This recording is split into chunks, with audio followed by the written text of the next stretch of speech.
অধ্যাপক ইউনূস ৫ বছর ক্ষমতায় থাকবেন কিভাবে? প্রশ্ন মান্নার। আমার বিরুদ্ধে রাজনৈতিক উদ্দেশ্য প্রণোদিত অপপ্রচার চালানো হচ্ছে, বললেন টিউলিপ। দ্রুত সংস্কার কার্যক্রম বাস্তবে দেখতে চাই, বললেন নাহিদ ইসলাম। খালেদা জিয়ার গাড়িবহরে হামলা, আওয়ামী লীগ নেতা গ্রেপ্তার। আসসালামু আলাইকুম দর্শক, আমাদের হাতে থাকা সর্বশেষ সংবাদে আপনাদের স্বাগত। এতক্ষণ শুনছিলেন সংবাদ শিরোনাম, এবারে থাকছে বিস্তারিত। অধ্যাপক ইউনূস ৫ বছর ক্ষমতায় থাকবেন কিভাবে? প্রশ্ন মান্নার। সম্প্রতি বিভিন্ন জন বক্তব্য দিয়েছেন অধ্যাপক মোহাম্মদ ইউনূসকে ৫ বছর ক্ষমতায় দেখতে চাই। সেই প্রসঙ্গে নাগরিক ঐক্যের সভাপতি মাহমুদুর রহমান মান্না বলেছেন, ডক্টর ইউনূস ৫ বছর ক্ষমতায় থাকবেন কিভাবে? উনি ক্ষমতায় এলেন কিভাবে? উপদেষ্টাদের কেউ কেউ বলার চেষ্টা করেন এটাও একটা নির্বাচন, একটা বিশেষ পরিস্থিতিতে উনি ক্ষমতায় এসেছেন। মান্না বলেন, আমি প্রশ্ন করছি, প্রফেসর ইউনূস নিজে ৫ বছর ক্ষমতায় থাকতে চান, উনি কি বলেছেন? গতকালও ঐক্যমত্য কমিশনকে ডেকে বললেন, যত তাড়াতাড়ি পারো সংস্কার করে ফেলো, আমি দুজনের মধ্যে নির্বাচন করে ফেলতে চাই। এই বিশেষ পরিস্থিতি কতদিন স্থায়ী হবে সেই প্রশ্ন তুলে মান্না বলেছেন, আইয়ুব খানও একটা বিশেষ পরিস্থিতিতে ক্ষমতায় এসেছিলেন, হুসাইন মোহাম্মদ এরশাদও একটা বিশেষ পরিস্থিতিতে ক্ষমতায় এসেছিলেন, ১/১১ যারা কুশীলব তারাও বিশেষ পরিস্থিতি তৈরি করে ক্ষমতায় এসেছিলেন, কিন্তু বিশেষ পরিস্থিতি থাকেনি। এ প্রসঙ্গে মান্না আরও বলেন, আজকে যে পরিস্থিতিতে বিশেষ মনে হচ্ছে, ৩ মাস পরে যখন সেই পরিস্থিতি বদলে যাবে, তখন বাংলাদেশের একমাত্র নোবেল প্রাইজ বিজয়ী যদি সারা দেশের মানুষের কাছে সমালোচিত হন, সেটা কি দেশের জন্য কল্যাণকর হবে? ৩ দিন আগে টেলিভিশনে অধ্যাপক মোহাম্মদ ইউনূসের একটি সাক্ষাৎকারের কথা উল্লেখ করে মান্না বলেন, উনি সেখানে বললেন, আমি এই কাজের যোগ্য নই, এটা আমার কাজ নয়, আমার যে কাজ আমি সেই জায়গায় ফিরে যেতে চাই।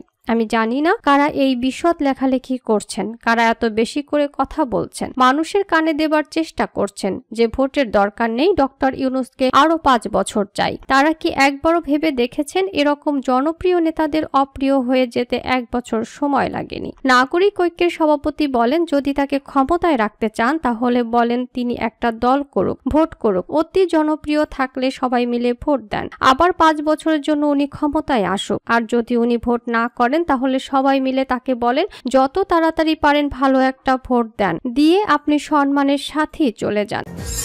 আমার বিরুদ্ধে রাজনৈতিক উদ্দেশ্য প্রণোদিত অপপ্রচার চালানো হচ্ছে, বললেন টিউলিপ। দুর্নীতি দমন কমিশনের দুদকের বিরুদ্ধে রাজনৈতিক উদ্দেশ্য প্রণোদিত অপপ্রচার চালানোর অভিযোগ তুলেছেন ব্রিটেনের ক্ষমতাসীন লেবার পার্টির এমপি ও সাবেক মন্ত্রী টিউলিপ সিদ্দিক। গতকাল সোমবার গার্ডিয়ানের এক প্রতিবেদনে বলা হয়, বাংলাদেশে এই গ্রেপ্তারি পরোয়ানা জারির বিষয়ে লন্ডনে সাংবাদিকদের প্রশ্নের মুখোমুখি হন টিউলিপ সিদ্দিক। গ্রেপ্তারি পরোয়ানার প্রতিক্রিয়া জানিয়ে তিনি সাংবাদিকদের বলেন, বাংলাদেশি কর্তৃপক্ষ মিডিয়া ট্রায়াল করছে। টিউলিপ বলেন, আমার আইনজীবীরা সক্রিয়ভাবে বাংলাদেশি কর্তৃপক্ষের কাছে লিখেছিলেন, কিন্তু তার কোনো উত্তর দেননি। তিনি আরো বলেন, আমি নিশ্চিত আপনারা বুঝবেন যে এই রাজনৈতিক উদ্দেশ্য প্রণোদিত অপপ্রচারকে কোনো প্রকার গুরুত্ব দিতে বা কোনো মন্তব্য করতে পারি না। তিনি বলেন, এটি সম্পূর্ণ রাজনৈতিক উদ্দেশ্য প্রণোদিত অপপ্রচার, আমাকে হয়রানি করার চেষ্টা করা হচ্ছে, আমার বিরুদ্ধে কোনো অপরাধের প্রমাণ নেই। প্রত্যর্পণ প্রক্রিয়ার মাধ্যমে একটি দেশ অন্য দেশকে কোনো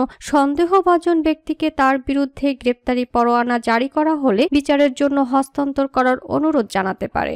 যুক্তরাজ্য বাংলাদেশকে 2B প্রত্যর্পণ দেশের তালিকায় রেখেছে। এর অর্থ হলো, বিচারকেরা টিউলিপকে প্রত্যর্পণ করতে চাইলে সেই বিষয়ে সিদ্ধান্ত নেওয়ার আগে বাংলাদেশকে সুস্পষ্ট প্রমাণ উপস্থাপন করতে হবে। প্রধানমন্ত্রী স্যার কিয়ার স্টারমারের মুখপাত্র বলেছেন, তিনি ব্যক্তিগত কোনো মামলায় মন্তব্য করবেন না। গত রবিবার টিউলিপ সিদ্দিকীর আইনজীবীরা বলেন, দুদক গত কয়েক মাসে গণমাধ্যমে এই এমপির বিরুদ্ধে বিভিন্ন অভিযোগ করেছে। টিউলিপ সিদ্দিকের আইনজীবী স্টিফেনসন হারুড বিবিসিকে দেওয়া এক বিবৃতিতে বলেন, এই অভিযোগগুলো সম্পূর্ণ মিথ্যা এবং মিসেস সিদ্দিকের আইনজীবীরা লিখিতভাবে এর জবাব দিয়েছেন। দুদক শেখ হাসিনা ও তার পরিবারের সদস্যদের বিরুদ্ধে বাংলাদেশের অবকাঠামো খাত থেকে প্রায় $5 বিলিয়ন আত্মসাতের অভিযোগ খতিয়ে দেখছে। এই তদন্ত শেখ হাসিনার রাজনৈতিক প্রতিপক্ষ ববি হাজ্জাজের ধরনের করা একগুচ্ছ অভিযোগের উপর ভিত্তি করে তৈরি করা হয়েছে। বিবিসির প্রতিবেদনে বলা হয়েছে, ববি হাজ্জাজ অভিযোগ করেছেন টিউলিপ সিদ্দিক 2013 সালে রাশিয়ার সঙ্গে বাংলাদেশকে একটি চুক্তি করতে সাহায্য করেছিলেন। এই চুক্তিতে বাংলাদেশে নতুন পারমাণবিক বিদ্যুৎ কেন্দ্রের ব্যয় অনেক বেশি ধরা হয়েছিল। দুদকের চেয়ারম্যান মোহাম্মদ আব্দুল মোমেন এর আগে বিবিসিকে বলেছিলেন, এই অভিযোগগুলো কোনোভাবেই উদ্দেশ্য প্রণোদিত ও ভিত্তিহীন নয় এবং তাদের তদন্ত দুর্নীতির নথিবদ্ধ প্রমাণের উপর ভিত্তি করে পরিচালিত। তিনি আরো বলেন, টিউলিপ সিদ্দিকের বাংলাদেশের সহায়তা নিয়ে আত্মপক্ষ সমর্থন করলে আমরা সেটাকে স্বাগত জানাবো। এবছরের শুরুতে ব্রিটিশ প্রধানমন্ত্রীর নৈতিক উপদেষ্টা স্যার লরি ম্যাগনাস টিউলিপের বিরুদ্ধে আনা অভিযোগ তদন্ত করেন। এর পরপরই টিউলিপ সিদ্দিক মন্ত্রিত্ব ছেড়ে দেন। স্যার লরি তার প্রতিবেদনে বলেন, তিনি কোনো প্রকার অসঙ্গতির প্রমাণ পাননি। দুর্নীতি দমন কমিশন টিউলিপ সিদ্দিকের বিরুদ্ধে অবৈধ জমি গ্রহণের অভিযোগ তদন্ত করছে। এই তদন্ত মূলত তার খালা শেখ হাসিনার সরকারের আমলের ব্যাপক দুর্নীতির তদন্তের অংশ। গত আগস্টে শেখ হাসিনা প্রধানমন্ত্রীর পদ থেকে অপসারিত হন। ব্রিটেনের হ্যাম্পস্টেড ও হাইগেট এলাকায় এই এমপি চলতি বছরের জানুয়ারিতে ট্রেজারির অর্থমন্ত্রীর পদ থেকে পদত্যাগ করেন। সর্বশেষ তার বিরুদ্ধে চলতি সপ্তাহে গ্রেপ্তারি পরোয়ানা জারি করা হয়। দ্রুত সংস্কার কার্যক্রম বাস্তবে দেখতে চাই বললেন নাহিদ ইসলাম।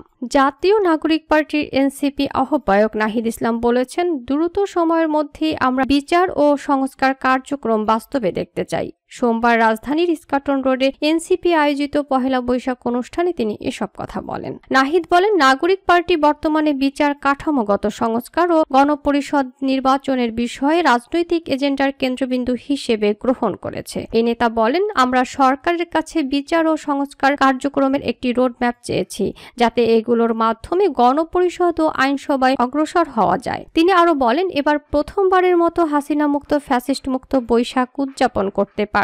আশা করি সামনের দিনগুলোতে নববর্ষ জাতীয় উৎসব হিসেবে পালন করতে পারবো। জুলাই বিপ্লব প্রসঙ্গে তিনি বলেন, আমরা দেখতে পাচ্ছি ফ্যাসিবাদ বিরোধী শক্তিগুলো জুলাই বিপ্লবের আকাঙ্ক্ষাকে সেভাবে ধারণ করছে না।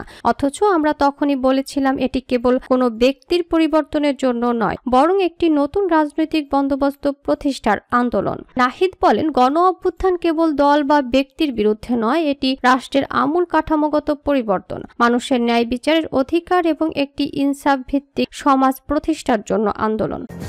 খালেদা জিয়ার গাড়িবহরে হামলা, আওয়ামী লীগ নেতা গ্রেফতার। সাবেক প্রধানমন্ত্রী বিএনপির চেয়ারপারসন খালেদা জিয়ার গাড়িবহরে হামলা ও ভাঙচুরের ঘটনায় সাইমন নামে স্থানীয় এক আওয়ামী লীগ নেতাকে গ্রেপ্তার করেছে পুলিশ। সোমবার 14 এপ্রিল রাতে গ্রেপ্তারের বিষয়টি নিশ্চিত করেছেন তেজগাঁও থানার ভারপ্রাপ্ত কর্মকর্তা ওসি মোহাম্মদ মোবারক হোসেন।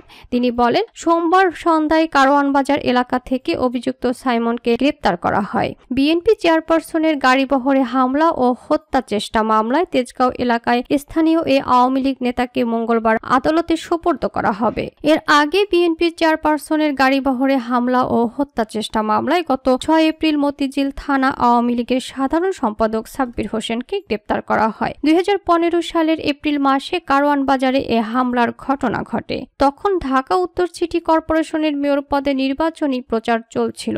বেগম খালেদা জিয়া সেই নির্বাচনে বিএনপির মনোনীত প্রার্থী তাবিত আওয়ালের পক্ষে প্রচারণা চালাচ্ছিলেন। এ সময় তার গাড়িবহরে হামলা করেন আওয়ামী লীগ, ছাত্রলীগ ও যুবলীগের লোকজন। এ ঘটনায় 10 বছর পর 2024 সালের 22 অগাস্ট তেজগাঁও থানায় মামলা দায়ের করা হয়।